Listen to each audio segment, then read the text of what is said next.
Oftentimes, our human brains tend to be filled with doubt of what we've been filling our lives with. If you are someone who used to spend a lot of time on a certain passion, determined and eager to be the best at what you do, but all of a sudden lost it all, you'd feel a little discouraged, frustrated, lost, and doubtful of your time being well spent. You might even start to question yourself asking, what is my purpose? In John chapter 14, verse 6, Jesus answered, I am the way, the truth, and the life. No one goes to the Father except through me. I truly do believe with all my confidence that following Jesus gives you a sense of purpose. He sets your plans straight and shows you the way of life and not of evil. The Lord provides us a way to not stay in slavery from our sin and allows us to live freely from bondage stuck in our old ways. The God we serve is one who looks for imperfect, broken, dead, disgusted, and turns us into whole, meek, humble servants, hungry for His word and His way of living. But to get back to the main message of this video is, what is my purpose? Your immediate thoughts will start to question every single second you spend on this certain pasturing, wondering where it all went wrong. Am I even good at anything else? Do I even have any other passions or interests that I can fill this void that I currently have in my heart and soul? I could definitely understand this position as someone who's an ex-athlete. The biggest question for me when the ball stopped bouncing was, what's next? As I was feeling lost and overwhelmed with negative thinking, a certain thought came straight to my mind. I have a clean slate, a fresh start, allowing for multiple different opportunities to open doors into this next chapter of my life. But what if it all doesn't work out? I'm scared of starting something new. It's going to feel so uncomfortable and anxious to start something new again and take that first step. But that's it.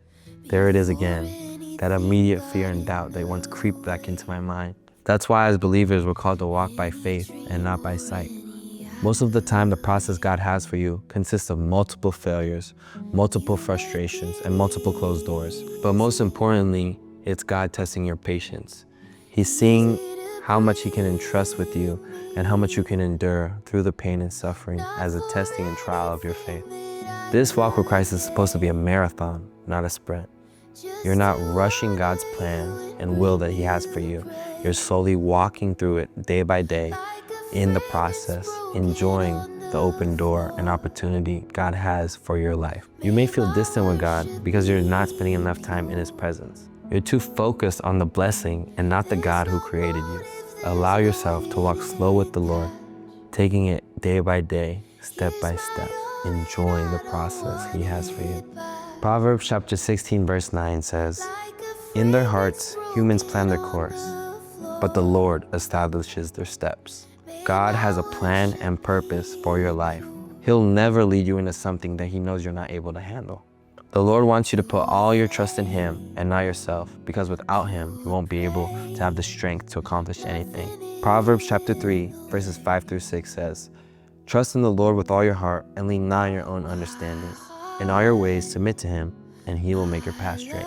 I was once dead and now alive. I was once blind, but now I can see. I was once stuck in a dark place that the enemy thought he had a hold of me, but the Lord shined His light freely through me to rip off all that anxiety, rip off all that depression, rip off all those suicidal thoughts, stuck in my old ways, stuck in my old habits, stuck in addiction. But the Lord freed me. He redeemed me and restored me, and He can do it for you too.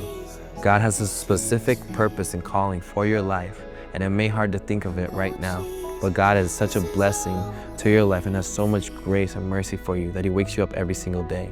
A lot of people don't get to wake up today. So what is your purpose?